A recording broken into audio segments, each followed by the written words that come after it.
Hi every one, welcome to Viji physics Tamil. இன்னையோட 14th லெக்சரில் இருக்கோம். இன்றைக்கி என்ன பார்க்க போகிறோம்னா எலக்ட்ரிக் ஃபீல்ட் லைன்ஸ் பற்றி பார்க்க போகிறோம். ஸோ போன லெக்சரில் நம்ம என்ன பார்த்தோம்னா எலக்ட்ரிக் ஃபீல்ட் பற்றி பார்த்தோம். சரியா? இப்போ எலக்ட்ரிக் ஃபீல்ட் லைன்ஸ் ஏன் பார்க்குறோம் அப்படிங்கிற ஒரு விஷயம் நான் உங்களுக்கு சொல்கிறேன். இதோட ரீசன் நான் சொல்கிறேன். ஓகேவா? இப்போ வெயிட் அ மினிட். இப்போ நம்ம ஒரு சார்ஜ் இருக்குது, ஒரு பாசிட்டிவ் சார்ஜ் இருக்குது, நமக்கு தெரியும். ஓகேவா? இந்த பாசிட்டிவ் சார்ஜை சுற்றி ஒரு பர்டிகுலர் ரீஜனில் இதோட எலக்ட்ரிக் ஃபீல்டு இருக்கும். இந்த ரீஜன்லலாம் அதோட எலக்ட்ரிக் ஃபீல்டு இருக்குன்னு உங்களுக்கு தெரியும். பட் ஆனால் இந்த டிஃப்ரெண்ட் பாயிண்ட்ஸில் அதோட எலக்ட்ரிக் ஃபீல்டு எப்படி இருக்குன்னு உங்களால் ஃபார்முலா இல்லைன்னா, இப்போ ஃபார்முலா யூஸ் பண்ணாமல் டிஃப்ரெண்ட் பாயிண்ட்ஸில் எலக்ட்ரிக் ஃபீல்டு எப்படி இருக்குன்னு உங்களால் எப்படி சொல்ல முடியும்? லைக் இப்போ point A, point B and point C இருக்குது. ஓகேவா? இந்த 3 பாயிண்டில் எந்த இடத்துல எலக்ட்ரிக் ஃபீல்டு அதிகமாக இருக்கும், எந்த இடத்துல எலக்ட்ரிக் ஃபீல்டு கம்மியாக இருக்கும் அப்படிங்கிறதுல உங்களால் எப்படி சொல்ல முடியும்னு கேட்டிங்கன்னா, வித்தவுட் த ஃபார்முலா யூஸ் பண்ணாமல் உங்களால் எப்படி சொல்ல முடியும் அப்படின்னு ஒரு கொஷின் வந்துச்சுன்னா, இதுக்கு நீங்கள் எலக்ட்ரிக் ஃபீல்ட் லைன்ஸோட கான்செப்ட் யூஸ் பண்ணணும். சரியா? அதே மாதிரி இந்த மாதிரி டிஃப்ரெண்ட் பாயிண்ட்ஸில் அந்த எலக்ட்ரிக் ஃபீல்ட் வெக்டரோட டைரக்ஷன் உங்களுக்கு தெரியணும்னா electric field line concepts use பண்ணணும். ஸோ இப்போ இந்த சார்ஜை சுற்றி ஒரு இமேஜினரி லைன்ஸ் வரைவோம். ஓகேவா?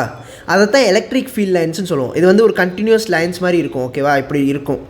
இந்த மாதிரி கண்டினியூஸ் லைன்ஸ் வரைகிறனால நமக்கு எந்த இடத்துல எலக்ட்ரிக் ஃபீல்டு, எந்த பாயிண்டில் எலக்ட்ரிக் ஃபீல்டு அதிகமாக இருக்குதுன்னு சொல்ல முடியும், எந்த இடத்துல கம்மியாக இருக்குன்னு சொல்ல முடியும். நம்மளால் exact value of electric field சொல்ல முடியாது. பிகாஸ் நம்மகிட்ட ஃபார்முலா இருந்தால் மட்டும்தான் exact value of electric field சொல்ல முடியும்.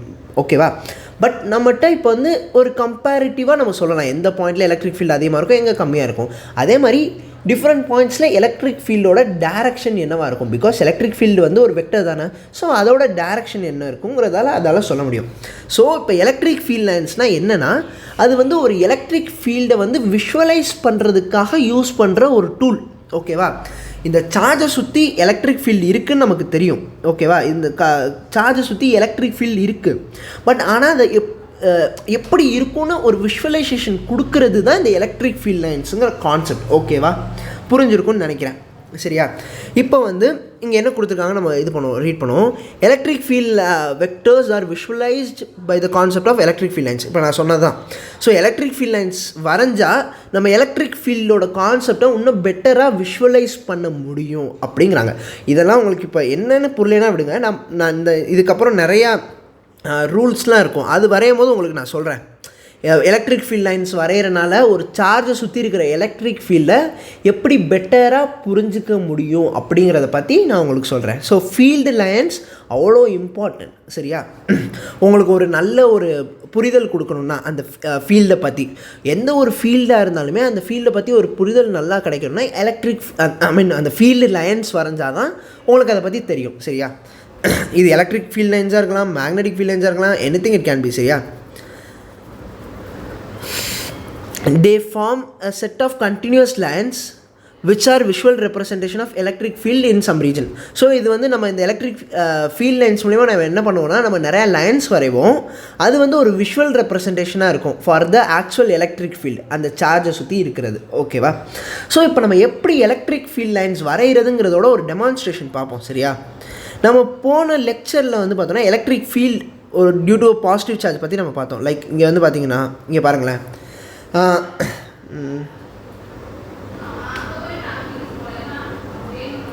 ஓகேவா? ஸோ இப்போ நீங்கள் இங்கே பார்த்தீங்கன்னா இது இந்த எலக்ட்ரிக் ஃபீல்ட் லைன்ஸ் நீங்கள் எப்படி வரைகிறதுன்னு நான் சொல்கிறேன். ஓகேவா? இப்போ நீங்கள் ஒரு நிமிஷம் வெயிட் அ மினிட். இது இப்போ ஒரு பாசிட்டிவ் சார்ஜ்க்கு நம்ம எலக்ட்ரிக் ஃபீல்ட் லைன் வரைய போகிறோம். சரியா? சிம்பிள். இப்போ என்ன பண்ண போகிறோன்னா, இந்த இடத்துலேருந்து நம்ம ஸ்டார்ட் பண்ணுறோம். லைக் இந்த ஆரோ இந்த இடத்துலேருந்து ஸ்டார்ட் பண்ணி இந்த டேரெக்ஷனில் மூவ் பண்ண ஸ்டார்ட் பண்ணுறோம்.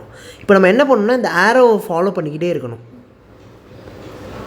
ஓகேவா? ஆரோவை ஃபாலோ பண்ணோன்னா இந்த டேரெக்ஷனில் wait a minute. Sorry for the error. ஒரு நிமிஷம் வெயிட் பண்ணுங்கள். ஓகே. ஸோ இப்போ இந்த ஆரோவை ஃபாலோ பண்ணி இந்த டேரெக்ஷனில் நம்ம போனோன்னா, நம்ம இந்த டேரெக்ஷனில் போயிட்டே இருக்கணும். ஓகேவா?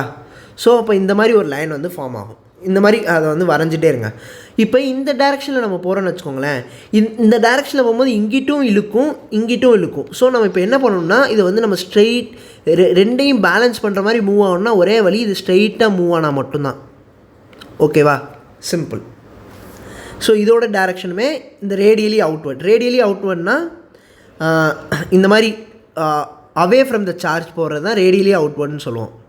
இங்கே பாருங்களேன், இந்த டைரெக்ஷன் வந்து சார்ஜை விட்டு வெளியே போகுது. ஓகேவா? அவேவாக போகுது. அதை தான் வந்து பார்த்தோன்னா ரேடியலி அவுட்வர்ட் அப்படின்னு சொல்லுவோம் டைரெக்ஷன். ஸோ இப்போ இங்கே பார்த்தீங்கன்னா இந்த டைரெக்ஷனில் போனால் இந்த சைடும் போகிற மாதிரி இருக்கும், இந்த சைடும் போகிற மாதிரி இருக்கும். ஸோ அப்போ நியூட்ரலாக போகணுன்னா என்ன பண்ணணும், ஒரே வழி வந்து ஸ்ட்ரெயிட்டாக போகிறது தான் இங்கிட்டும்.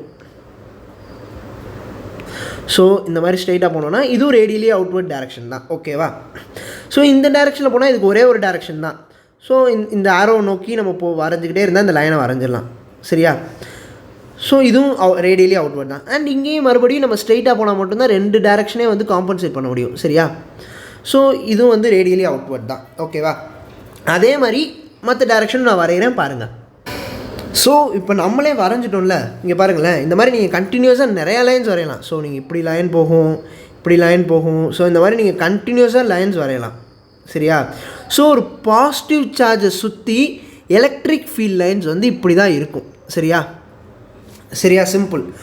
ரேடியலி எல்லா லைன்ஸுமே வெளியே போகும். அதான் வந்து ரேடியலி அவுட்வர்ட்ஸ் எல்லா லைன்ஸுமே போகும்னு சொல்கிறது. ஓகேவா?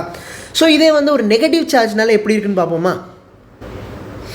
ஸோ ஒரு நெகட்டிவ் சார்ஜ்னாலையும் அதே மாதிரி தான் வரையணும். பட் இங்கே எலக்ட்ரிக் ஃபீல்ட் லைன்ஸ்லாம் உள்ளே வரும். ஸோ இங்கே வந்து இது ரெண்டு டைரெக்ஷன் இருக்குது. இதை வந்து காம்பன்சேட் பண்ணணும்னா இது ஸ்ட்ரெயிட்டாக வந்தால் மட்டும்தான் முடியும். ஸோ இந்த மாதிரி உள்ளே வரும் இந்த ஃபீல்ட் லைன். ஓகேவா? அண்ட் இந்த டைரெக்ஷனில் வந்து ஒரே ஆரோ தான், ஒரே டைரெக்ஷன் தான். ஸோ இந்த மாதிரி வரும். ஸோ இதே மாதிரி அந்த பாசிட்டிவ் சார்ஜுக்கு போட்ட மாதிரி எல்லாமே இதுக்கும் போடுங்க. ஸோ நீங்கள் பாசிட்டிவ் சார்ஜ்க்கு போட்ட மாதிரி தான் எலக்ட்ரிக் ஃபீல்ட் லைன்ஸ் வந்து நெகட்டிவ் சார்ஜுக்கும் இருக்குது. பட் ஆனால் இங்கே ஒரே ஒரு டிஃப்ரென்ஸ் இருக்குது. எல்லா ஃபீல்டு லைன்ஸுமே உள்நோக்கி வருது, டுவர்ட்ஸ் த சார்ஜ் இருக்குது. ஸோ ரேடியலி இன்வர்டுன்னு சொல்லுவாங்க இதை, ரேடியலி இன்வர்ட். ஏன்னா உள்நோக்கி வருதுல்ல ரேடியலாக. ஓகேவா? இதே வந்து பார்த்தோன்னா இது வந்து நெகட்டிவ் சார்ஜுக்கு. பாசிட்டிவ் சார்ஜுக்கு எப்படி இருக்குன்னா ரேடியலி அவுட்வர்டாக இருக்கும். ஓகேவா? Radially outward. ஸோ இது மட்டும்தான் டிஃப்ரென்ஸ். ஸோ இந்த மாதிரி தான் எலக்ட்ரிக் ஃபீல்ட் லைன்ஸ் வரையணும். இந்த எலக்ட்ரிக் ஃபீல்ட் வெக்டரோட டைரக்ஷனை வச்சு எலக்ட்ரிக் ஃபீல்ட் லைன்ஸ் வரையலாம். பட் ஆனால் உங்கள் எக்ஸாம் பர்ஸ்பெக்டிவ்க்கு நீங்கள் மெமரைஸ் பண்ணிக்கோங்க. ஒரு பாசிட்டிவ் சார்ஜ்னால எலக்ட்ரிக் ஃபீல்ட் லைன் எப்படி இருக்கும், நெகட்டிவ் சார்ஜ்னால எலக்ட்ரிக் ஃபீல்ட் லைன் எப்படி இருக்குங்கிறத நீங்கள் மெமரைஸ் பண்ணிக்கலாம். ஓகேவா?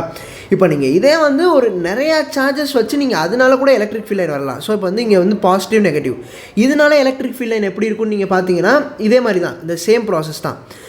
இப்போ இந்த இடத்துல இந்த ஆரோ இருக்கா, ஸோ இந்த ஆரோவை நோக்கி நீங்கள் இதை ஃபாலோ பண்ணி போகணும். இங்கே வந்து இந்த ஆரோ நோக்கி ஃபாலோ பண்ணி போகணும்.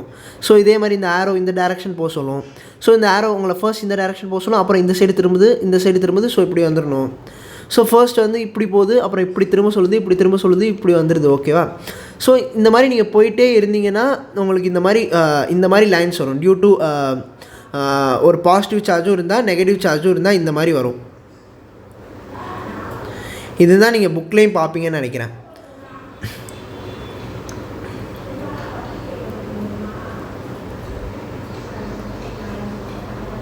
ஸோ இது வந்து இந்த டயக்ராம் கிளியராக இருக்காது. பட் ஆனால் இந்த மாதிரி தான் ஒரு ஷார்ட்டில் வந்து நீங்கள் வரையணும். ஒரு எலக்ட்ரிக் ஃபீல்ட் லைன் நீங்களே வரையலாம் எப்படினாலுமே, if you know the electric field vectors. But ஆனால் ப்ராக்டிக்கலாக இது வந்து நான் உங்களுக்கு வந்து ஒரு கிளியர் அண்டர்ஸ்டாண்டிங் ஆஃப் ஃபிசிக்ஸ்க்காக தான் இந்த 2 லெக்சருமே. இந்த மாதிரி நீங்கள் எக்ஸாமில் எதுவுமே நீங்கள் பண்ணணும், எலக்ட்ரிக் ஃபீல்ட் வெக்டர் வரைஞ்சிட்டு தான் எலக்ட்ரிக் ஃபீல்ட் லைன்ஸ் வரையணும்னு எதுவுமே கிடையாது. நீங்கள் எலக்ட்ரிக் ஃபீல்ட் லைன்ஸ் தான் நீங்கள் மெமரைஸ் பண்ணிட்டு நீங்கள் வரையலாம். That's it. ஓகேவா? ஸோ இந்த மாதிரி தான் லைன்ஸ் இருக்கும். அண்ட் இதோட டேரக்ஷனும் வரைஞ்சிடும். இந்த மாதிரி இருக்கும் டேரக்ஷன். பாசிட்டிவ் சார்ஜ்லேருந்து நெகட்டிவ் சார்ஜுக்கு போகும். ஏன்னா பாசிட்டிவ் சார்ஜ் தான் உங்களுக்கு சோர்ஸ்னு சொல்லியிருக்கேன். ஓகேவா? நெகட்டிவ் சார்ஜ் தான் சிங்க். ஓகேவா?